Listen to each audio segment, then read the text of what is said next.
చూడు బాగా అయిపోయింది నాన్న, గట్టిగా ఉందా? రాకపోతే దోశలు వేసేద్దాం. Very good. ముద్దగా చేసిందండి మధులత గారు. అది చూపించు.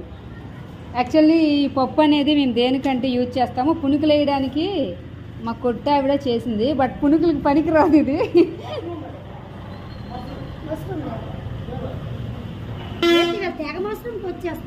మధులత గారు అది ముద్దగా ఉందంటే ఓకే ఓకే ఇప్పుడు వేయకూడదు కదా. సరేలేండి, అందులో వేస్తారు కదా. ఇది మేడం గారు తుల్లిపోగలదండి.